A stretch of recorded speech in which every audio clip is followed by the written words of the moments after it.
Hello everyone, my name is Sarah and welcome back to my channel. This is only my second video. Thank you so much for all the kind words on my first one. So today you're thinking, wow, you look different. Well, I thought I would dress up for the occasion.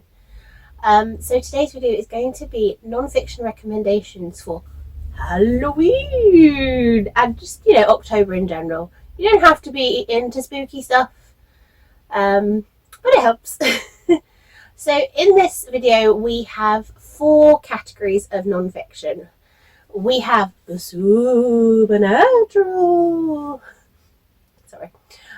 we have the science, we have the true crime, and we have the most cheerful sounding of all, death! So within each category we have a couple of books, so we shall just start. So my first spooky recommendation, my first supernatural recommendation is Hellish, Nell by Malcolm Gaskill. Now this is a book about witchcraft, but not the witchcraft that you're used to reading about in non-fiction. This is a book about a woman called Helen Duncan who was tried under the 1753 Witchcraft Act. But she was tried in 1944 and was the last person to be tried under it. Now, Helen was infamous for her seances, her ectoplasm explosions, her spirit guides, Albert and Peggy, very EastEnders. And she was a divisive figure. Some people believed her, some people didn't. And so this book looks at the trial, the investigation, her life, the toll all these things took on her as a woman who wasn't a particularly well woman physically. And yeah, it's just a more interesting, different look at witchcraft than what we would normally perceive. There are witches around nowadays, so why not learn a bit about this lady and her mad seances, and instead. So yeah, that is my first recommendation. Next up, we have The Haunting of Alma Fielding by Kate Summerscale. This is about a lady called Alma Fielding who in 1938 approached the International Psychical Research Group. The name is really long, sorry. To tell them that she was being plagued by something. Eggs were flying in her house, mice were appearing in her bag. She was being tormented inside and outside her house, and possibly it was a poltergeist. So this looks at the research and the investigations into this, namely led by Chief Ghost Hunter Nandor Fodor. And so we learn a bit about his life and her life, and also what was going on in the time. We're 1 year before the start of World War II, and what the community thought of things like this. And so it's kind of similar in vein to Hellish now, that we're looking at seances and spiritualism and whether that was a comfort, whether it was seen as evil, or what did people think? And yeah, so this is my second recommendation.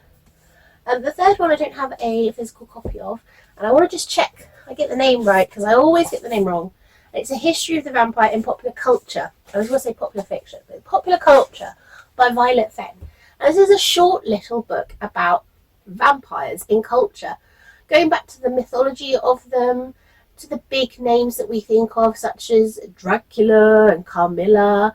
We look at things like, how that's endured with more modern adaptations and versions of vampires, with Twilight, True Blood, Interview with a Vampire, all those sorts of things. And how also sexuality is often an inherent theme in the book, with Carmilla, with it being sapphic, and Interview with a Vampire having a very close male friendship.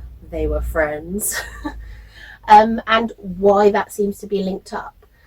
Yeah, I didn't personally love this one, just a personal thing, but I just wanted to mention it because a lot of people like vampires, and this might work for you. And my main criticism in this book is that Violet Fenn absolutely slates, absolutely hates Dracula Dead and Loving It.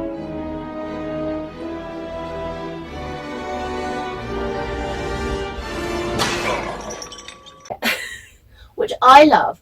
It is a silly film for silly people, and I am a silly person. It is such a good film. She is wrong.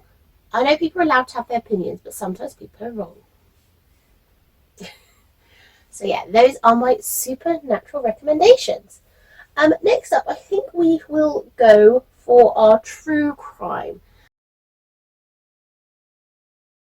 Now, caveat, this is not true crime as in you might be thinking. I'm not going to be talking about serial killers and murders that have happened in the last few decades. That sort of true crime is not really my thing. It gives me anxiety. But as you'll see, mine is more of a sort of historical bent to it, and yeah, you'll see what I mean.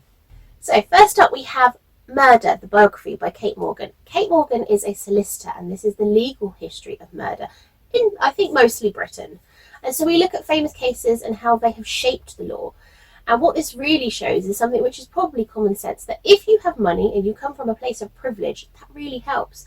Whether it's because you came from a family where you were educated and could read, which means you could read all these archaic laws and find some loopholes to escape, or whether you had the money for good counsel, or just even if you were found guilty, you had the money to be able to pay the executioner for a swift and kinder death. And, you know, that seems really obvious to us, but it really highlights that, you know, you have money, you don't have as many problems as everyone else. Okay, so I just thought this was a really interesting look at murder, but from a sort of legal sense, and how the law is there to protect you, or meant to protect you anyway. So yeah, that's my first one. Next up, kind of similar, but a few centuries before, we have A Fatal Thing Happened on the Way to the Forum by Emma Southon. Murder in Ancient Rome. Now this is an interesting one, because in Rome we have two sort of types of murder. We have the everyday murder being happened, normal citizens being murdered, and what that meant legally and how people felt about it. But also we have the fact that in a 50-year period, 26 emperors were murdered, usually by the Praetorians, and also in a world where gladiators fought for the death and the glory of it all. So what, how can you put them together? And yeah, what murder was like in ancient Rome and how it was perceived. So yeah, I really like Emma Southon. I think she's a fantastic writer, specialist obviously in ancient Rome, as you can probably tell. And yeah, I just thought this was a really unusual look at both ancient Rome and the topic of crime. Now next up we have a twofer. We've got a 2-for-1. We've got a bog off. We've got a buy one get one free. So this we have 2 for, because they're quite similar and they cover the same period, but just at slightly different lengths.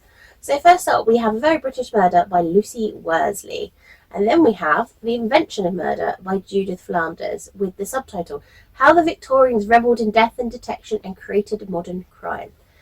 So in the Victorian period, they loved murder. They loved the salacious details. They would travel to crime scenes to see where the body was slain, steal crime scene. They loved penny dreadfuls were introduced, regaling these horrible, gruesome, blood-curdling tales, and how this obsession ended up filtering through and creating crime fiction, really. We have early detectives in Dickens and Wilkie Collins, and how and why the society was so interested in it, and really how we are still interested in it, because true crime is everywhere. So these are just really interesting looks. Now this one has a few spoilers for some 19th century fiction, just to warn you. And this one, if you're interested but prefer a documentary series, this had and Lucy Worsley, if you're in the UK, is very well known, and there's quite a few of her documentaries on iPlayer. But if not, I'm sure you can find it on YouTube or somewhere. Anyway, so yeah, I couldn't pick between both of these because I think they're both such fantastic books. So you got 2. You got a bonus. You got a cheeky Brucey bonus.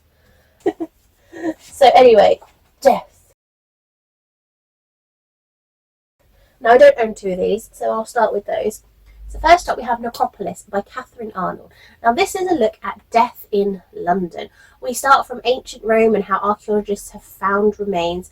We look at plagues, we look at medieval, and we go up to the Victorian period with the mega cemeteries where population has grown so much that new places were needed to be built to house the dead, and also the Necropolis rail line, which took the dead out of the city to cemeteries and graves outside of London.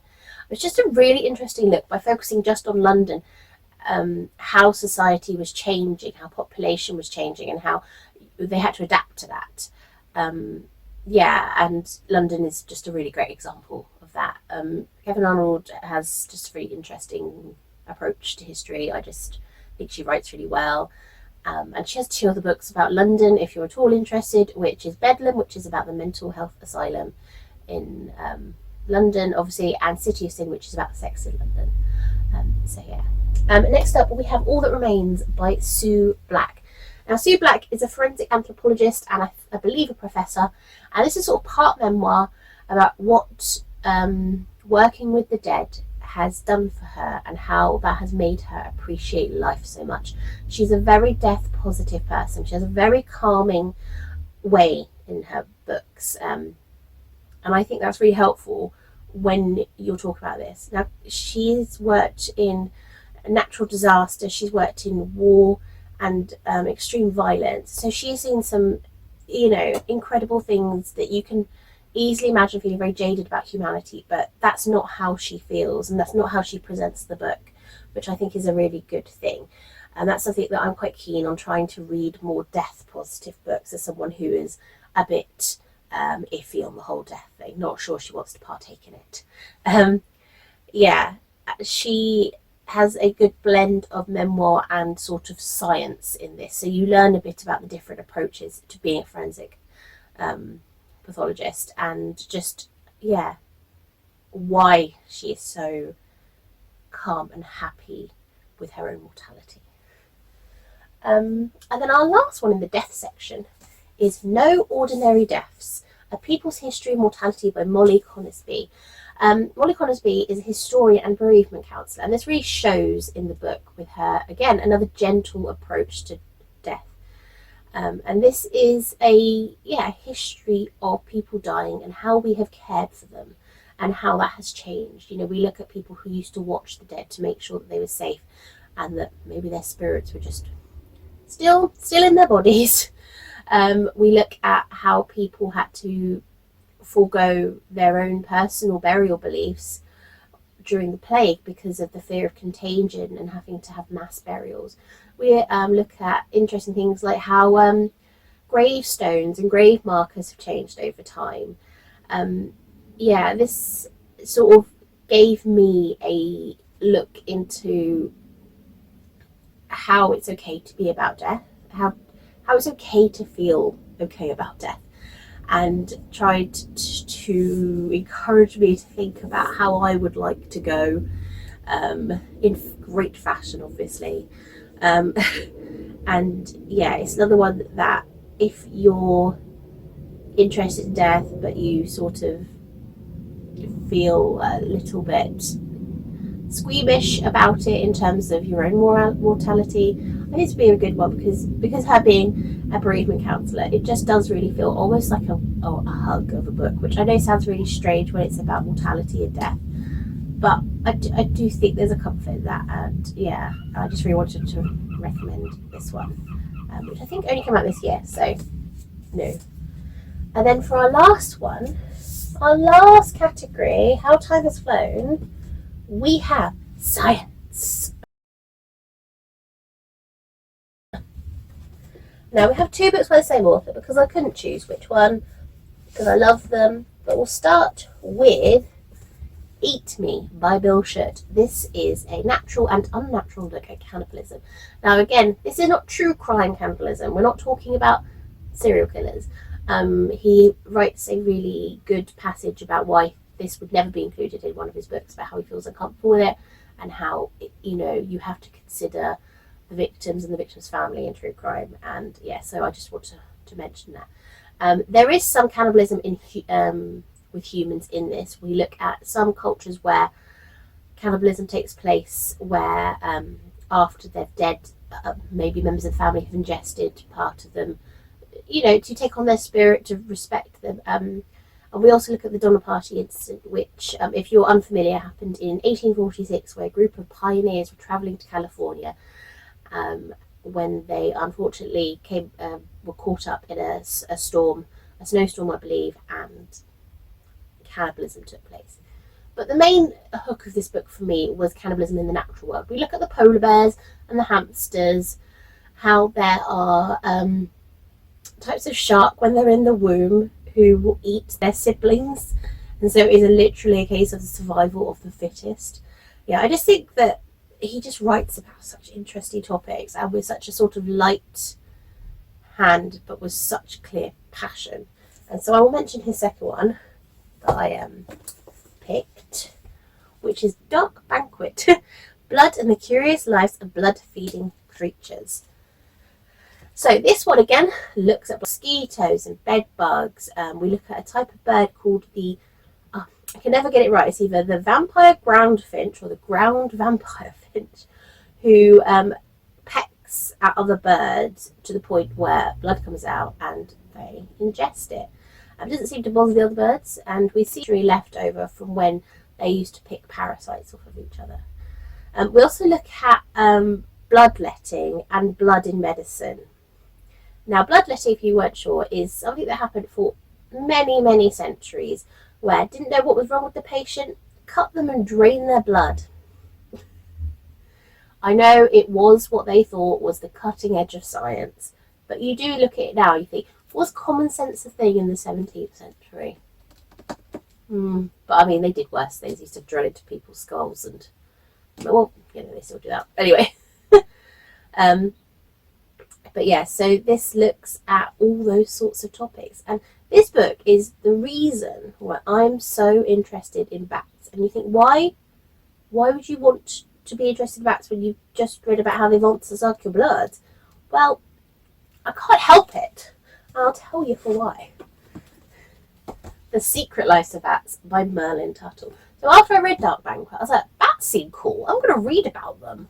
So I got this book, and this is now one of my favourite non-fiction books. Bats are my favourite animal. I have a whole bat shelf full of bat stuff.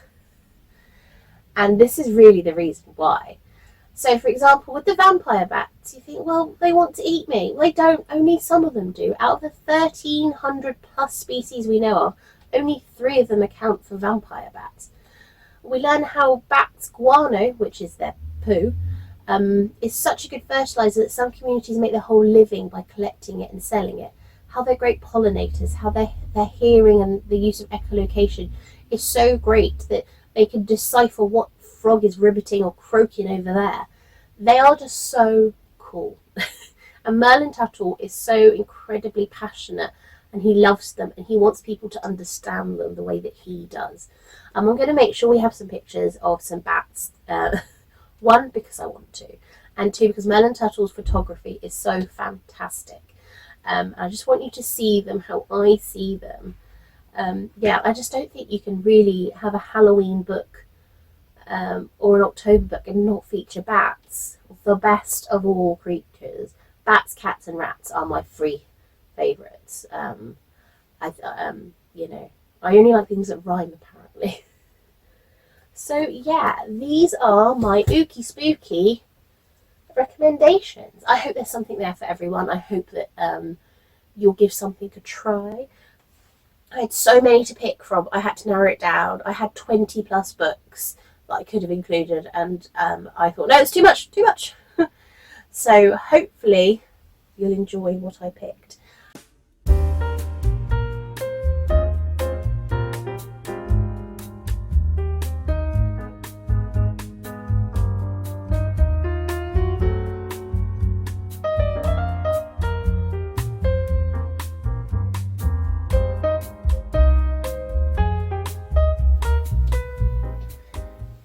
So, I hope you enjoyed the video. I hope you found something that you like the look of.